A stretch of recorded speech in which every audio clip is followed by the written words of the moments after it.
Yo, on this journey of chasing your goals and dreams, sometimes you can get distracted. I decided to link up with a couple of my entertainment creative friends, see how they stay motivated and inspired throughout their process. Today we at Digital University with Nagaris Johnson. This is the Boys Club, the Hustlers Edition. Always bet on yourself. Yeah.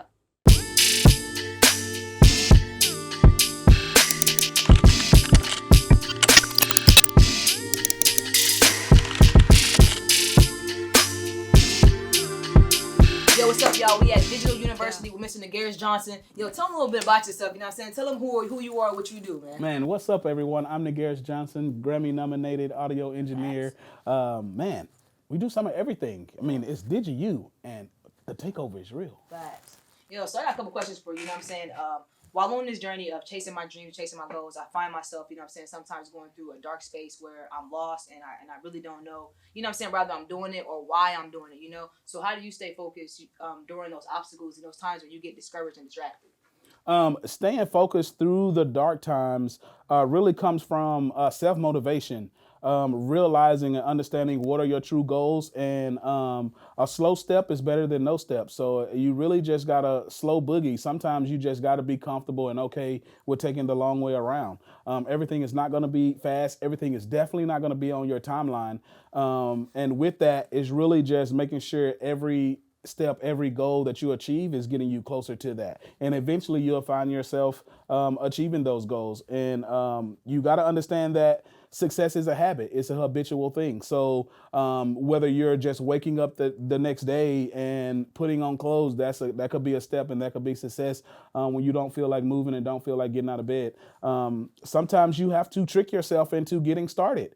A lot of times, you feel like you've put so much energy into something and you're not getting the results that you want, and you don't want to start the next process. A lot of the success starts from just starting. And I say trick yourself into that. If it's writing a paper, just put the outline down, or say that I'm just going to put the header. And once you put the header on a piece of paper, then next thing you know, you're saying, okay, well, I'm going to write the first paragraph, and then the first paragraph turns into one page.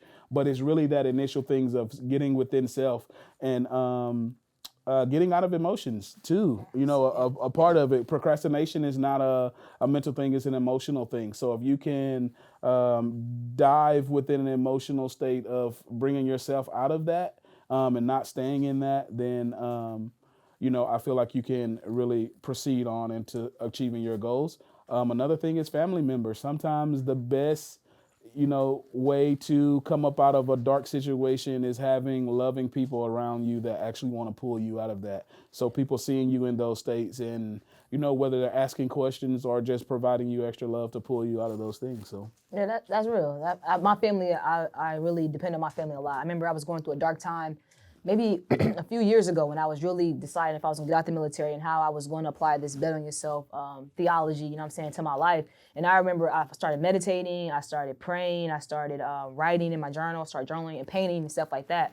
So sometimes now, while I'm on this mission and moving forward, I find myself, when I'm lost, I find myself going back into like those breadcrumbs that I left myself, and I'm always able to find myself back from that. So how do you find yourself whenever you are lost? Like when you just like, damn, like when all those things not working, when writing in your journal and stuff's not working, like what breadcrumbs have you left for Nagaris to get you back to the mastermind? it's the thing of being lost, and lost per se is I try to be led by God, and so wherever that journey takes me, I don't feel like I'm lost at any time. Now, will I be at a position where I want to be, or am I at a position financially where I want to be, or mentally where I want to be? I just have to trust that wherever I am, I'm covered and I'm in the right space regardless. It's a reason why I am where I'm at that moment. So I have to really come into realization of where I am currently at the moment, and seeing what other decisions and things that led to that, and then realizing where do you want to go. And so some of these things are just divine things that you just can't control, and that shift your way.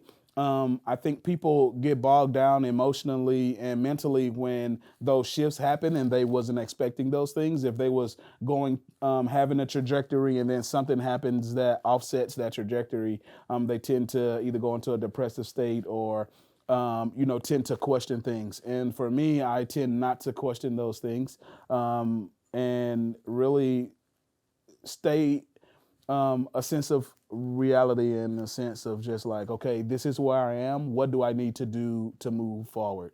And a lot of that is like chaos, when things come about, even within certain situations or events or things that happen, when trouble arises, how are you going to react to that, right? And so to me, it's always, okay, whatever thing it happens, it has happened. I can't change it now, right? So what are you going to do now? Like now that this thing is occurring and we're faced with this dilemma, how are we going to solve it? And that's my go-to is whenever I feel lost or, a sense of, I'm not sure, questioning things is just really the foundation of, okay, then where are you truly at? Let's really look at your life and everything that's around it. And now where do you want to go? And then that is, again, then going into taking the action towards that route. Yeah. Everything is action based. So, telling yourself, go and do and do and do, but never taking the action is counterproductive. So really stay, let's talk to do. The talk to do ratio is so key to me. Yeah. So more do, less talk. Yes. So okay, so that is one of the keys that you would say, I guess, as into betting on yourself. Let's do more talk. Okay, so my question is, what does it mean to you to always bet on yourself? What does that mean to always bet on yourself? Always bet on myself, meaning that if I'm in the room, it's a reason I'm in the room, and I'm betting on my talent and my skill set to accomplish whatever I'm out to accomplish. So me betting on myself is really providing myself the training, though. Like I know. I'm gonna be in certain situations in certain rooms. I'm prepping myself every day for any opportunity. Yeah. And so I'm betting on myself by giving myself the information, by seeking information, by learning, by evolving. And every time I tend to evolve and hit a level of another evolution of myself, these opportunities are come.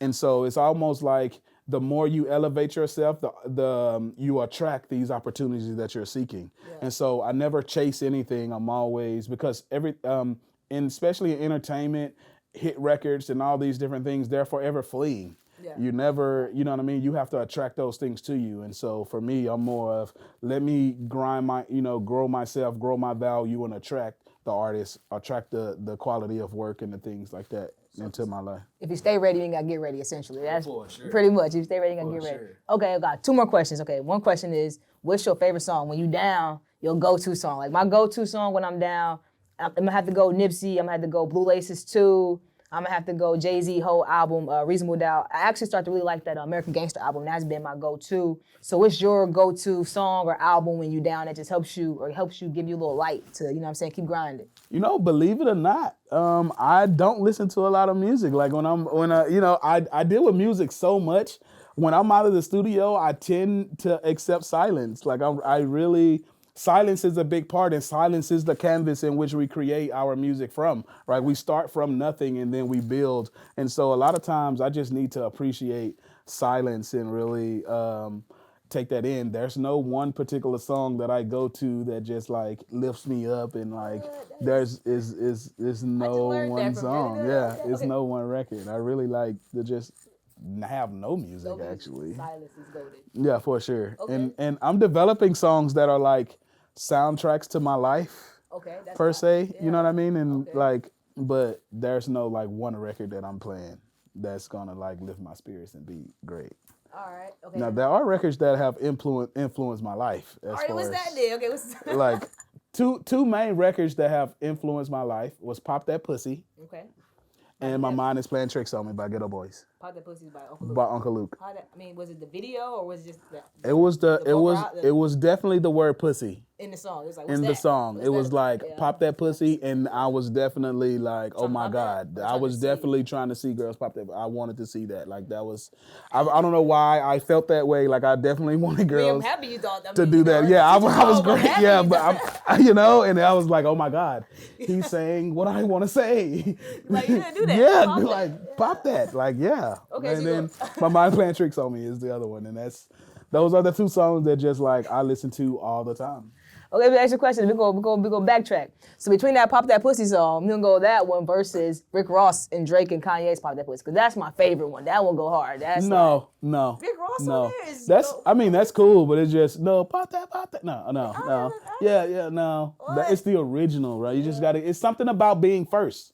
Yeah. It's something about having the originality of something. It's just, it's almost biblical in a sense of being the foundation and being the true root of that things, derive, and things are a derivative of that. Yeah. And it's just the power of being in the original. And so for me, like, that is so key for me of having the originality and being first and whatever. Like, Well, that's why something about that. That's dope then, because you're the first one, you know what I'm saying, my first person I interviewed that I'm gonna interview for my show, you know what I'm saying, because I feel like since I met you, you know what I'm saying, you have been supportive, you've been motivating me, you continue to push me forward, and no matter what I do, so I said, if I'm starting something new, I want you to be part of the foundation, I want you to be part of the original, so the fact that you're saying that, you know what I'm saying, let me know that we're mutual fans, and I respect you, and I appreciate you, and I thank you for being on my show, you know what I'm saying, always bet on yourself, baby, this the Boys Club, yeah.